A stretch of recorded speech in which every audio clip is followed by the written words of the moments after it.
Okay, that's good. So that's just to remind you that it's a Christmas season, and I don't know how many shopping days now. I don't like to think about that. That's talk about need the peace of God. Yeah, you start counting down how few days I remember Thanksgiving. Somebody started saying, "Well, it's only like 100 days." Only 100 days. I'm going to start thinking about this. Anyway. So yeah, that's to remind you that we're in the Christmas season, and we have our little this little banner here that also to remind you.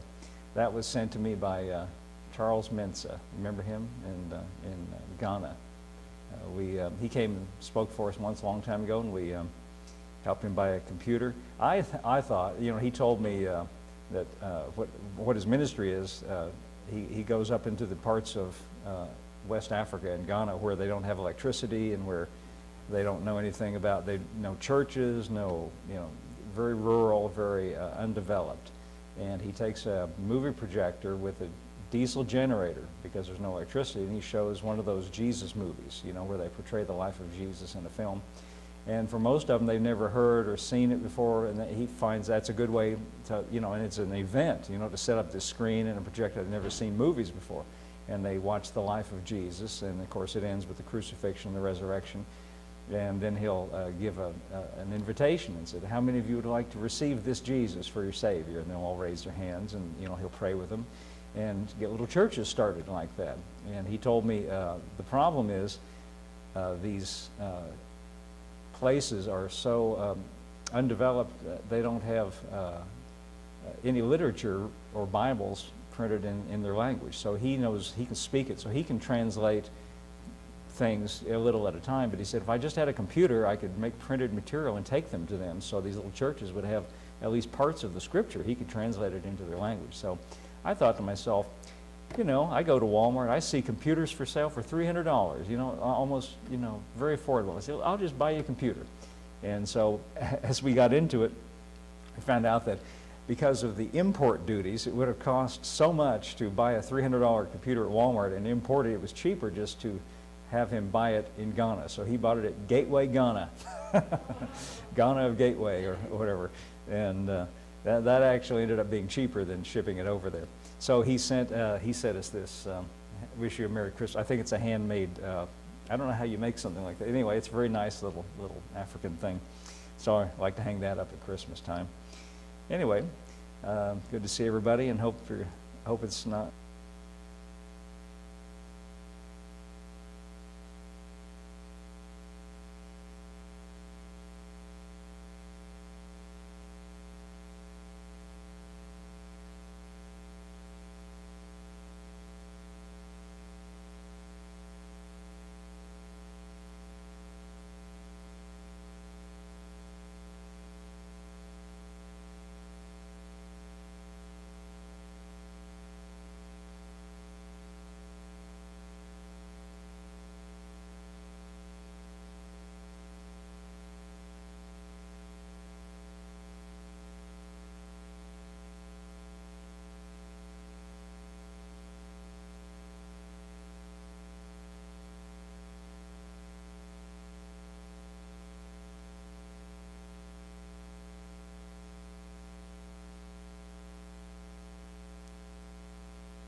blame. Now in this case, he didn't do anything wrong.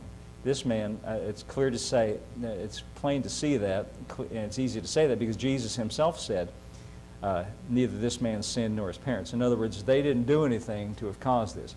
But you know what? There are situations that we read about even in the Scripture that where the person involved did do something to cause a problem. But either way, what Jesus said when he said, look instead for what God can do. Either way, you have to get out of the past and look for what God can do. Let me give you an illustration of somebody who did do something wrong and brought his own problems on himself. It's in Luke's Gospel in chapter 15.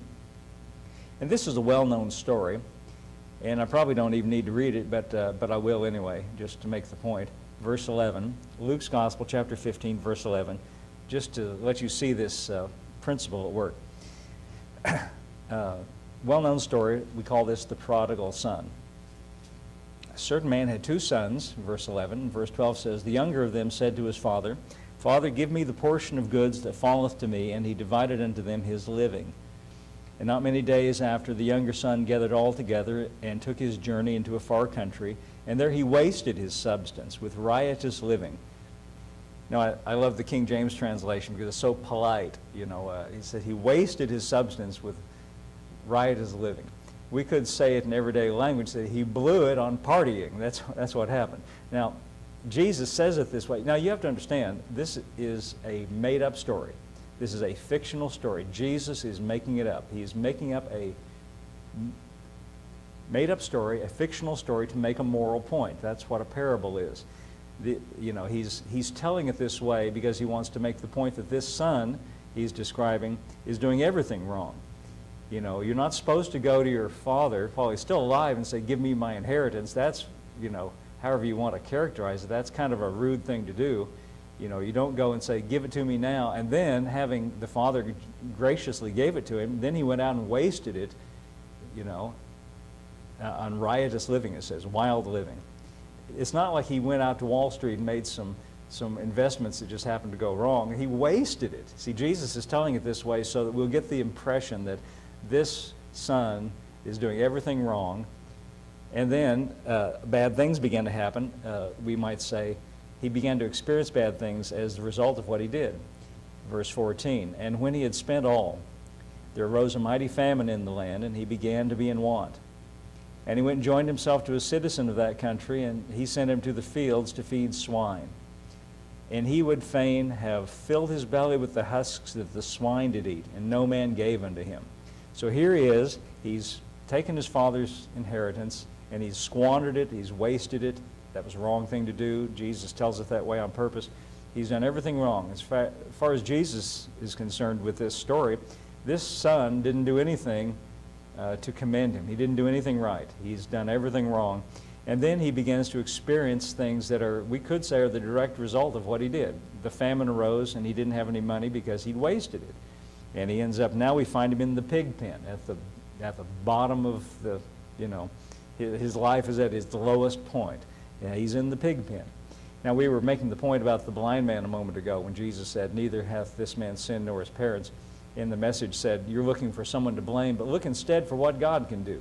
Now, in that case, he didn't do anything wrong, the blind man. But in this case, this son did everything wrong. And he's in a bad situation. But the same principle is true. What can God do? See, if the son just sat there in the pig pen and said, woe is me, I'm in the pig pen, he'd still be in the pig pen. But here's what Jesus said. Verse 17, when he came to himself. That's an interesting phrase. And when he came to himself.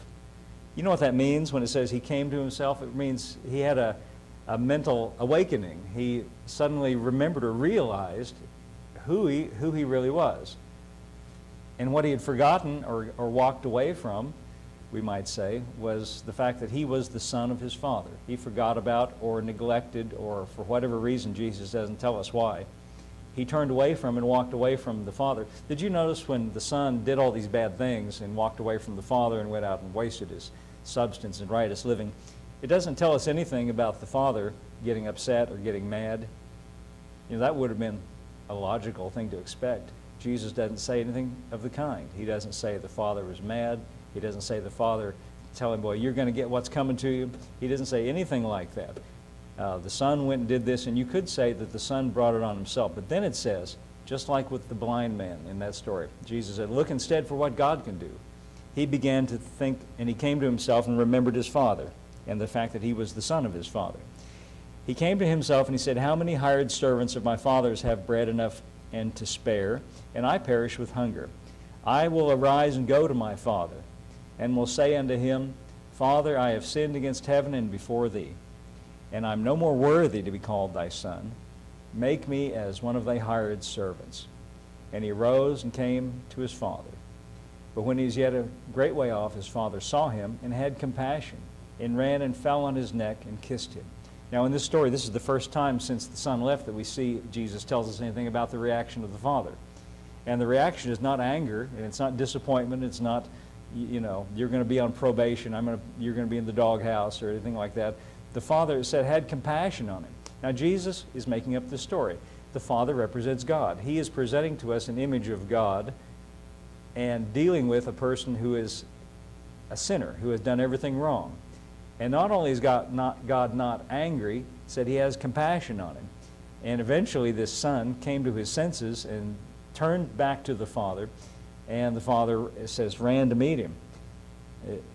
I think that's interesting. He saw him and had compassion when he was a great way off, and he fell on his neck and kissed him. And verse 21 says, the son said unto him, Father, I have sinned against heaven, and in thy sight I am no more worthy to be called thy son. And then there was more, if you remember the previous verses that he had prepared to say. The father interrupted him in verse 22, as though, okay, that's enough about that. Let's forget about that now. What can we do now? You see, the point is, instead of trying to fix blame, why did it happen, who's at fault, what can God do in the situation? Now he's back to the father, and he's said, I'm no more worthy to be called thy son. The father, verse 22 says to the servants, bring forth the best robe, put it on him, put a ring on his hand, shoes on his feet. Bring hither the fatted calf and kill it, and let us eat and make merry. For this my son was dead and is alive again. He was lost and is found. And they began to make merry. Now that's a familiar story. We've all heard it again. You see, there's a similarity between that and the story we read about the blind man. He told him to wash it off. And I said symbolically to say, you're washing away your old life and now everything's going to be new. And it was with him. Same way with this son. The difference is the blind man didn't do anything to cause it. In this case, you might say the son did everything to cause it. But either way, the same principle is at work. What can God do? So whether see, there's all kinds of situations that can arise in life. And we can get sidetracked in trying to figure out why it happened. Why did this happen? Sometimes in, with our Christian, church language, we say, well, I must have left a door open. Sometimes preachers are bad about that. You left a door open somewhere. Well, if I did, I didn't know it, You left a door open and the devil got in. And I suppose, that's, you could say that about this story if you wanted to use that kind of language. I don't like to use that kind of language myself. But either way, we're left with the same situation. What are we going to do? We're going to look back at it and with our heads turned backwards, looking at the past and say, well, why did this happen? Why did this happen? What Jesus is saying here in two different stories is, look instead for what God can do. In other words, God's got the remedy. Whether it's our fault, whether it's somebody else's fault, whether it's nobody's fault, God's got the remedy. In this case, the son, who had done all these things wrong, as soon as he came back to the father's ready to just forget about all that, and he says, bring forth the robe and the ring and the shoes and put it on him. And his life is instantly transformed and better. Now let's look at another case of somebody, again, like the blind man, who didn't do anything wrong necessarily to cause his problems, but he nevertheless had some trouble. You can go along in your life and do everything right the best you can and still have problems. We wouldn't like to think that it could be that way, but unfortunately it is. Here's a case, and it's the Apostle Paul. It's in Acts chapter 28. And what's happened here in verse 1, I'm going to start in verse 1, Alex. What's happened is that Paul has appealed to Caesar. He's been brought up on false charges and held in captivity. And he's appeared before these different little sub-rulers, and the Jews are bringing all these accusations against Paul. So Paul finally says, I appeal to Caesar. As a Roman citizen, which he was, he had a right to do that. And so they put him on a ship, and they're hauling him to Rome to appeal before Caesar. And wouldn't you know it, right in the middle of all that, a shipwreck happened. A big storm came up and wrecked the ship, and everybody had to grab a hold of a piece of the ship, and they all floated to this island. And here they are after a shipwreck, which probably was not a very pleasant situation, probably a terrifying situation. And here they are, chapter 28, verse 1. When they were escaped, then they knew it was an island called Melita. And the barbarous people showed us no little kindness. And by the way, when they say in the Greek language, the barbarous people, anybody who was not Greek or Roman was considered to be barbarous. You know, if you weren't Greek or Roman by ethnicity, that was considered to be civilization. And so it doesn't necessarily mean that they were, you know, barbarous like we might think, like they were throwing spears, you know, or, you know, wearing a grass skirt or, you know, something like that. It's just they weren't Romans or Greeks, so they weren't civilized. The barbarous people showed us no little kindness, for they kindled a fire and received us every one because of the present rain and because of the cold. And when Paul had gathered a bundle of sticks and laid them on the fire, there came a viper out of the heat and fastened on his hand. And when the barbarians saw the venomous beast hang on his hand, they said among themselves, "No doubt this man is a murderer, whom though he hath escaped the sea, yet vengeance suffereth not to live." Now you can see that we know, of course, who he is. We know he's not a murderer. And the barbarians, though, they said to themselves, just like the disciples when they found that man born blind, they said, "Who sinned, this man or his parents, to cause him to be born blind?" The assumption is, if something bad happens like this, then you must have done something to cause it. Well, that's not necessarily the case. It wasn't true with the blind man. It's certainly not true with Paul. You know, but he could have been tempted to think that, you know. What am I doing wrong? First there's a shipwreck. First there's a shipwreck, and now I'm just trying to be helpful, picking up sticks and putting them in the fire. He's doing a good thing, you know. He could have just sat there and said, "You all feed the fire. I got other things to do. I got to study my Bible a little bit." He's picking up sticks and putting them in the fire. He's being helpful. He's not doing anything wrong. We can't find any record of him having done anything to cause this. But the barbarians, they saw the snake jump on his hand, and they said, he must have done something to cause this, just like the disciples did a while ago. And though he escaped the sea, he's going to get what's coming to him. But look at what Paul did in verse 5. See, he could have entered into that kind of thinking. He could have said, well, maybe I'm not a murderer, but I wonder if I left a door open somewhere, you know. That's what we say at church sometimes. What did I do? You know, maybe back when I was a child, I talked sassy to my parents or something, you know, or maybe, you know, you could ponder all kinds of things. And you know what? If Paul had done that, he'd still be standing there with a snake hanging off his hand. He'd be no better, or dead by now. But look at what he did do. Verse 5. He shook off the beast into the fire and felt no harm. That's it? Yeah, that's it. He just shook it off. He didn't engage in a lot of debate about why did this happen. It happened. He just shook it off and went on. Now that's a good principle. That's a good thing. He just shook it off and went on. He didn't take time to worry about it, to ask, you know, a lot of self-examination. Am I to blame? Same thing Jesus said. You can ask the wrong question and try to figure out who's to blame. But what he said is, look instead for what God can do. You see, what can God do? Well, in this case, God can preserve me from a snake that bites me.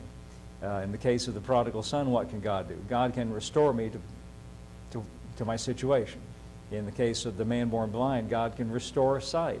God can make things right. I just have to believe he's got a solution for everything. I don't know what the solutions for everything are, but I just have to believe he's got an answer for any situation. I think it's interesting. Let's just finish the story. He shook it off and felt no harm. Verse 6. Howbeit they looked when he should have swollen. That's what they were saying. He should be swelling up here. What's wrong? They couldn't figure it out. When he should have swollen, fallen down dead suddenly, they watched him to see. They were expecting that. But after they had looked a great while and saw no harm come to him, they changed their minds and said, he must be a god. He was a god. Well, neither one of those was true. He wasn't a murderer. He wasn't a god. He was just a man who happened to have faith in God. And he understood this principle that Jesus talked about. Don't get wrapped up in trying to analyze why. He just shook it off and felt no harm. And I think it's kind of amusing that they were looking at him and expecting him to experience the results of the poison. They were probably making bad confessions about him too. They were probably saying he's going to die, you know. But you know what? Just like that, don't be disturbed by what anybody else thinks, what anybody else says. You can just shake it off and go on with God. I think that's a good recommendation. Now let's read one more. Let's go back to somebody who did do something wrong again. This is in Jonah, the book of Jonah. Of course, you know the story already. Everybody knows the story about Jonah and the great fish or the whale. Jonah is right after Obadiah, if that's any help. And if that doesn't help, it's page 997, if you have my Bible. I wrote that down to help me. Jonah is kind of hard to just turn to, bing, bang, boom, and find it. Okay. Jonah. Right after Obadiah. Jonah was a prophet, and he was sent by God to go to Nineveh. Now that would be like if you were living in South Korea. God said, "I want you to go to the capital of North Korea." You might say, "I don't think I want to go there," because they do bad things to people there. Nineveh was the capital of Assyria, and you know, I think archaeology is kind of interesting, and I like to read about it. And I remember reading about, I have a book at home called, let's see, Gods, Graves, and Scholars is the name of it. It's a really good book. It's kind of like a easy to read history of archaeology. And there's a description of the man who first discovered the ruins of Nineveh, and the carvings on the wall, and they were just, these ruins were just in these mounds. And he thought, what are these mounds I see all around here? And he began to dig into them and found out they were wreckage and ruins from ancient, you know, fortifications and things. Anyway, he found these inscriptions showing the kings of Assyria, and it described their doings. And one of them I remember reading, it talked about how he went to war against his neighbors, and he took the neighboring king captive and had his skin taken off alive, had him flayed alive, and impaled people on stakes and burned them alive, and all this horrible stuff. And I remember when I read that, I thought, well, no wonder Jonah didn't want to go there. You know, no wonder he was wanting to steer clear of that place. That would be kind of a dangerous assignment. You know, he's probably thinking to himself, you know, God, maybe you don't know these Assyrians the way I do. And you know, if you read, in fact, let's just read it for a second. If you read chapter 1, it says, chapter 1, verse 1, "Now the word of the Lord came to Jonah, son of Amittai, saying, Arise, go to Nineveh, that great city, and cry against it, for their wickedness has come up before me." And I'm sure Jonah probably thought to himself, yeah, no doubt about it. I mean, I can verify that. I mean, it's no surprise to me why he didn't want to go there. But nevertheless, that's what God told him to do. And as you read the story, when he finally did go, they repented at that time. So it was, you know, God knew what he was doing. God didn't send Jonah there to die. He was going to take care of him. But Jonah got scared, and he got on a ship, and God said, go to Nineveh. He went the opposite direction. He said, I'm going to get as far away from Nineveh as I can. God wants me in Nineveh. I think I'll go the other way. So you know the story. It's just like with Paul. A big storm came up. Now in Paul's case, Paul didn't do anything wrong. The storm had nothing to do with him. But in this case, the sailors all figured out that they got him to confess that he's running away from God. And they said, well, you're our problem right here. As soon as we get rid of you, we're going to be saved. So they threw Jonah overboard, and he was swallowed by the great fish, and now Jonah's in the belly of the great fish. And here's his story. Here's what he says, chapter 2, verse 1. Then Jonah prayed unto the Lord his God out of the fish's belly. This is kind of like the prodigal son when he found himself in the pig pen, and he came to himself. Finally, he's nowhere else to run, and everything's gone wrong. And we could definitely say this is because of Jonah's disobedience. This is because of Jonah's actions. Nevertheless, same thing is true with the blind man. Same thing is true with the prodigal son. Same thing true with Paul. It's not going to help to rehearse and turn over and over who did what wrong and fix blame. The only question we need to consider is, what can God do about this? What can God do? So he turns to God and begins to pray. Verse 2. And said, I cried by reason of mine affliction unto the Lord, and he heard me. Out of the belly of hell cried I, and thou heardest my voice.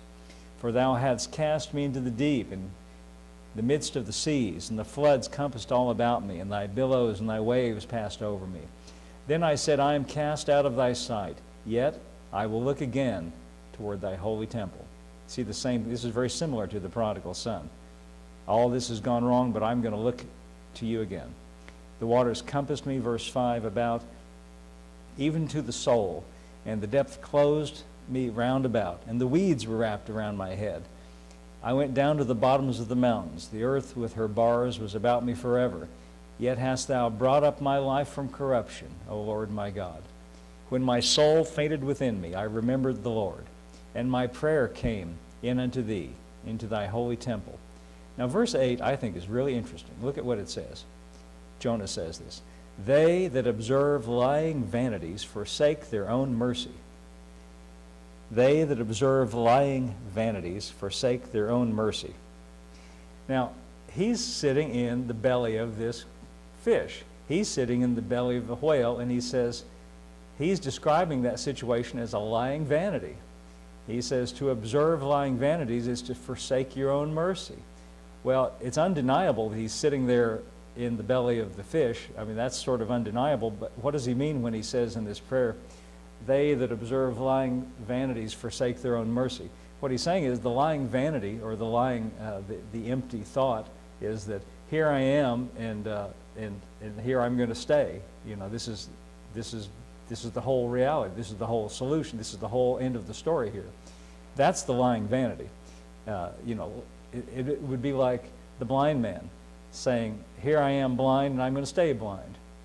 It would be like the prodigal son saying, here I am in the pig pen, and that's just going to be my life now, sitting in the pig pen, wishing I could eat what the pigs eat. He says, if you observe that, see, the present situation is what he's calling a lying vanity. Why is it a lying? In contrast to what can God do to remedy the situation? He said, to observe lying vanities, they that observe lying vanities forsake their own mercy. God's got mercy. Don't forsake your own mercy is what he's saying. He could have sat there in the belly of the fish and ignored God and stayed in the belly of the fish. But he called on him, and God had a solution to this seemingly hopeless situation. You see how he describes where he is, metaphoric language. He calls it hell, and he calls it, you know, he said the bars were about me forever. He's comparing it to, you know, if you're in hell and you know, and you're there forever, you're not coming back out again. But he's saying, you know what? I'm not going to forsake my own mercy. Even though I've got myself in a bad situation, I'm paraphrasing, I'm going to call on the Lord, and he's going to have mercy on me. So it says, I will, verse 9, I will sacrifice unto thee. You know, hard to perform sacrifice in the belly of a whale. They don't have much you can sacrifice. That can't bring a burnt offering, you know, you can't bring, you know, anything to the Lord, but you can do this. I will sacrifice unto thee with the voice of thanksgiving. I will pay that which I have vowed. Salvation is of the Lord. And the Lord spoke to the fish, and it vomited out Jonah on the dry land. Well, that probably wasn't a very pleasant ride, being vomited out by a fish, but there he was. He got to where he was supposed to be, after all. Now, what's the point of all this? What is the point of all these stories? You know, there's differences between each one of these stories we read. In some cases, like with the blind man and with the Apostle Paul, the people involved didn't do anything. They all had problems. That's what's in common. They all had a difficulty. In two of those stories, they didn't do anything to cause it. They weren't to blame. In two of them, they were to blame. Jonah caused it. The prodigal son caused it. But it doesn't make any difference whether they caused it or they didn't cause it. The answer is still the same. As Jesus said, don't ask the wrong question. You're asking the wrong question. You're looking for somewhere to fix blame. Look instead for what God can do. And what I think is what God can do is he can remedy any situation. We've read that God remedied all these situations. So I have to think God can do the same for all of us too, if we'll just do what all of these people did. Just turn to him, look to him, and he's got the answer. Okay, let's all stand up.